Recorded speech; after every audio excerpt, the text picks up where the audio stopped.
పని బ్రతుకులో ఓరే పని ఉందని తెలుసుకో. ఒంటికాలితో విద్యుత్ స్తంభం ఎక్కుతున్న ఈ యువకుడి పేరు లోవారెడ్డి. విశాఖ జిల్లా పాయకరావుపేట మండలం ఎస్ నర్సాపురం వాసి. ఐటీఐ చదివిన తర్వాత పాయకరావుపేటలోని విద్యుత్ ఉపకేంద్రంలో ఒప్పంద ప్రాతిపదికన షిఫ్ట్ ఆపరేటర్ గా పనిలో చేరాడు. ఉపాధి దొరికిందని ఆనందించిన కొంతకాలానికే అనుకోని ప్రమాదం అతన్ని కాటేసింది. విధి నిర్వహణలో భాగంగా విద్యుత్ స్తంభం మీద జరిగిన ప్రమాదంలో తీవ్రంగా గాయపడ్డాడు. కుడికాలు సగానికి పైగా కాలిపోయిందని వైద్యులు కాలు తీసేశారు.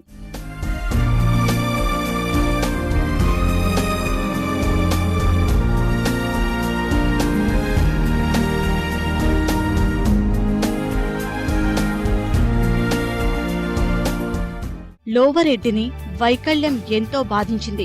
ఉపాధి కరువు కావడం వల్ల కుటుంబ పోషణ కష్టమైంది. తిరిగి ఉద్యోగంలో చేర్చుకోమని అధికారులను కోరినా కాలు లేకపోవడం వల్ల సాధ్యం కాదనడంతో ఆ యువకుడు తీవ్ర నిరాశలో మునిగిపోయాడు. ఎలాగైనా ఉద్యోగంలో చేరాలనే పట్టుదలతో లోవారెడ్డి ముందడుగు వేశాడు. స్నేహితుల ప్రోత్సాహంతో తిరిగి స్తంభాలు ఎక్కడం ప్రారంభించాడు. మొదట్లో చాలా కష్టంగా అనిపించినా ఆత్మస్థైర్యంతో యత్నించాడు. చివరకు ముందులాగే స్తంభాలు ఎక్కగలిగాడు. పట్టుదలను గుర్తించిన గుత్తేదార్లు విధుల్లో చేర్చుకున్నారు.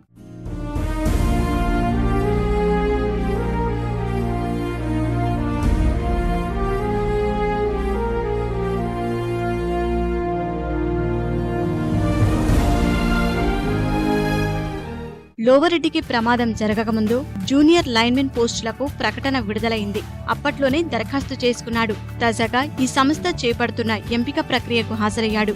ఎలాగైనా ఉద్యోగం సాధించాలని మరింత శ్రమించాడు. ఈ ఉద్యోగానికి అధికారులు నిర్వహించిన అన్ని పరీక్షలు దిగ్విజయంగా పూర్తి చేసి అందరితో ఔరా అనిపించుకున్నాడు. 24 ఇయర్స్లో నాకు మధ్యంతర ఏజ్లోనే నా కుడికాలు పోయింది. కుటుంబ పోషణ కొరకు నేను మా అమ్మగారు మా నాన్నగారు నా భార్య నా మీద ఆధారపడి బతుకుతున్నారు. ఎలాగైనా గవర్నమెంట్ జాబ్ సాధించాలన్న ఒక పట్టుదలతో కుడికాలు పోయినంత మాత్రమే ఒక కాలు ఉంది, ఆ కాలుతోటి ఎలాగైనా సద్వినియోగం చేసుకోవాలని ఎలాగైనా ప్రాక్టీస్ చేయడం మొదలు పెట్టాలి. అలాగని స్టాఫ్ దగ్గరికి వెళ్ళి బతిమలాడి వాళ్ళని కూడా లేపి సబ్స్టేషన్ ఇల్లు అనే పరిధి ఇల్లు అని అనుకొని సబ్స్టేషన్లోకి నలుగురు 5 గంటలకు వచ్చి ప్రాక్టీస్ చేసేవాళ్ళం. వెళ్ళిన ముగ్గురం కూడా జేఎల్ఎంకే పాస్ అయ్యాం. లోవారెడ్డి ఆత్మవిశ్వాసమే అతన్ని ఎదిగేలా చేస్తోందని స్నేహితులు అంటున్నారు. యాక్సిడెంట్ అవ్వకముందు అప్లికేషన్ పెట్టాడండి జేఎల్ఎం పోస్టులు పడినప్పుడు. తర్వాత కాల్ లెటర్ రావడంతో మా అందరి దగ్గరికి వచ్చాడండి. అన్నయ్య నేను ఎలాగైనా పోలెక్కలి ఉద్యోగం సంపాదించాలనుకుంటున్నాను, నా కుటుంబానికి నేను తప్పితే వేరే పోషణ లేదు అని అనడం జరిగింది. దగ్గరికి వచ్చి కొలితే ప్రతిరోజు ప్రాక్టీస్ చేస్తే మాకు కూడా నమ్మకం కలిగింది.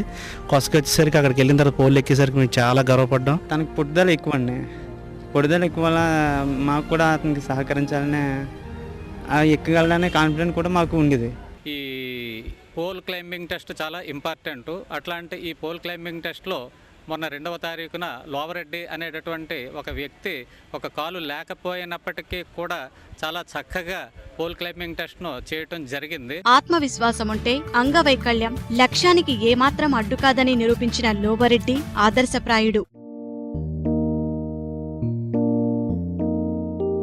ఏ చీకటి చేరని కొత్తని